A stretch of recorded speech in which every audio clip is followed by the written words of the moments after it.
Anyway guys, ito madako naman tayo dito mga kapatid. Ano? Ito maikli lang to kay General Torre mga kapatid. Gusto ko lang isingit ng mga kababayan para makita ninyo mga kapatid kung ano nga ba ang pinagkaiba ng ating dating pinakamamahal na presidenteng si Tatay Digong compare dito mga kapatid kay President BBM. And ito guys, meron pong sinabi si General Torre dito mga kapatid na parang na-quote yung aking attention na bakit sa panahon ba ni Tatay Diggs may mga ganitong may mga ganitong utos na illegal?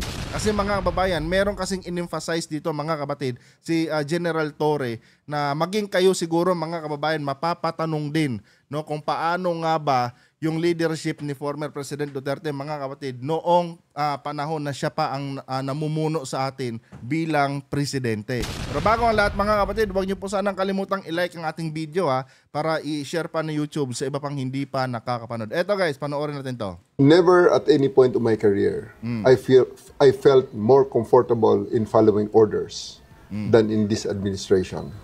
Sabi ni General Torre dito mga kapatid, never daw sa kanyang buong karir bilang pulis mga kababayan na naging komportable siya sa mga orders na binibigay ng kanilang commander-in-chief.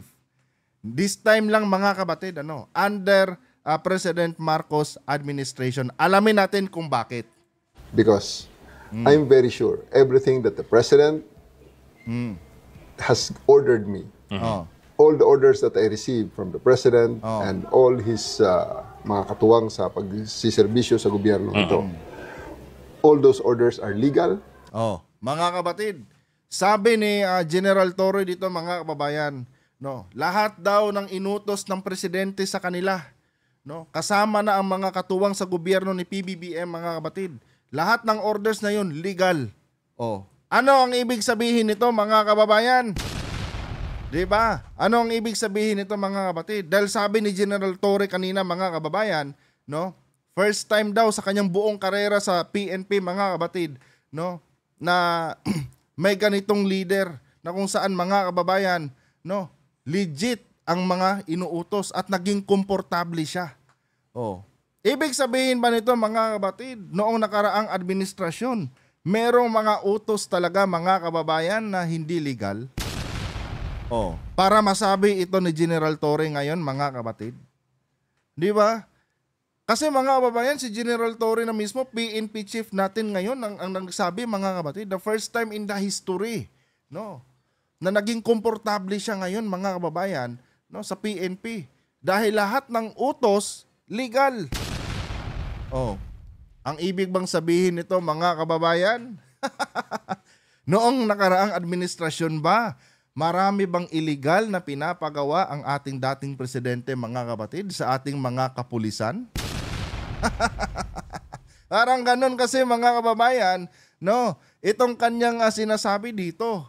Kasi from the word, this is the first time na naging komportable ako. Ibig sabihin, unang beses to, na naging komportable si General Torre sa kanyang pagiging pulis, sa kanyang pagserbisyo sa taong bayan, First time to naging komportable siya. Ibig sabihin mga kababayan, noong nakaraang administrasyon, talamak talaga sa PNP mga kapatid, yung mga maling utos galing sa ating presidente. Ganon ko naiintindihan to Kaya no wonder mga kapatid, kung dito sa issue ng mga sabungiro, may mga nadamay na mga pulis. Diba? Kung babalikan natin itong issue ngayon mga kababayan sa 10 ba? Ewan ko ilang yung exact na kasi mayroong nagsasabi 100 din mahigit Diba? Kung babalikan natin ang issue mga kapatid dito sa mga sabungero mga kababayan na nawawala, meron pong mga sangkot na mga pulis.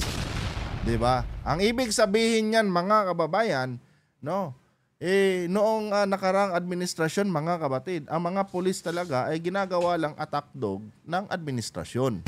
Na kung ano yung iuutos, kahit mali na yung gagawin, sinusunod nila. Di ba? PNP chief na ang nagsabi, na nitong administrasyon lang na to, naramdaman niya na komportable siya mga kapatid. Ibig sabihin mga kababayan, when you say ngayon, singular yan mga kababayan ngayon. Ngayon lang.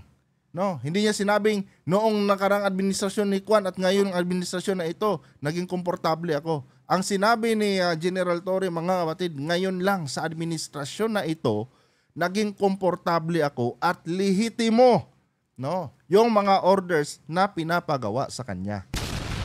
Oh, lehitimo at legal, no? Lehitimo at legal, mga kapatid. Huwag natin kalimutan yung word na legal na binanggit dito ni General Torre. Which means, mga kababayan, noong nakaraang administrasyon pala, ay parang kinukumpirma na rin ni General Torre dito, mga kapatid, na marami talagang sablay, mga kababayan, na pinapagawa or maling utos na pinapagawa yung ating dating presidente na si Tatay Diggs. PNP chief ang nagsabi niyan, mga kapatid. Binigyan lang natin ng ating komento. Diba?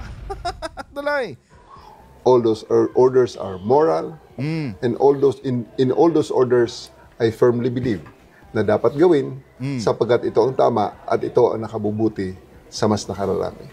Lahat ng orders daw, mga kapatid, na binibigay ng ating presidente ngayon ay may moral. Ibig sabihin, mga kababayan, noong nakaraang administrasyon nagbibigay talaga ng utos yung ating dating Pangulo, mga kapatid, no, sa ating mga kapulisan na immoral. Immoral na utos, mga kababayan. And yung mga ganyang gawain, mga kapatid, yung pagmamalabi sa kapangyarihan, yung tawag nito, yung basta-basta na lang nila ginugurgor itong mga suspect dito sa sinasabi nilang tokhang, no? Yung basta-basta nilang paggurgor nila sa mga tao diyan, na kanilang nasasagasaan sa kanilang operasyon. Yan, mga kapatid, ay isang uri po yan ng immoral na gawain, mga kababayan, ha? Kasi nga ang gawaing may moral, mga kababayan, dapat pag nahuli mo ang isang suspect, dapat isa sa ilalim yan, no, sa due process. Dapat magkaroon ng paglilitis sa korte. Pero, mga kababayan, during sa administrasyon ni Tatay Diggs, mga kapatid, masasabi nating immoral talaga yung utos niya sa mga kapulisan. Dahil wala pang ang sentensya galing sa korte, mga kababayan, sinentensyahan na ni Tatay Diggs nyo. At ginamit niya, mga kababayan, sad to say, ginamit niya ang ating mga kapulisan. Diba? Ngayon lang, mga kababayan, PNP chief na ang nagsasalita dito, mga kapatid. Na this is the first time, no, na naramdaman niya sa buong karir niya sa PNP, no, na lehitimo at legal, no, yung mga utos. At naging komportable siya dito, mga kababayan. Ang ibig sabihin, noong nakarang administrasyon, wala palang, kumbaga, palakasan na lang. At kumbaga, kung anong iuutos ni Tatay Diggs, yun na lang sinusunod nila. And syempre, mga kapatid, yung mga police din kasi noong time na yun, naniniwala, mga kababayan, dahil sa pangako ni Digong na sabi niya, huwag kayong mag-alala. No, matanggal man ako dito sa posisyon ko, bumaba man ako dito sa posisyon ko bilang presidente ninyo, dadamayan ko pa rin kayo, no, kung ano mang mga kaso ang kakaharapin nyo. Ang problema, pagbaba ni Digong sa pwesto niya, mga kababayan, saan siya? Hindi ba, mga kapatid, nanlimos pa sa kanya ang PNP? Siningil pa siya, mga kababayan, Tatay Diggs. Saan na po yung pangako nyo sa amin ngayon? Kung matatandaan nyo yung sabi ni General Marbil nung mga nakaraan, mga kababayan. Yung mga polis na nagsasaper ngayon sa tambak na kaso dahil doon sa pagsunod nila sa utos si Digong, no, nagmamakaawa ngayon, mga kababayan, kay Duterte. At magkano binigay ni Tatay Diggs nyo? No? 1 milyon lang, mga kababayan. 1 milyon lang ang binigay ni Tatay Diggs.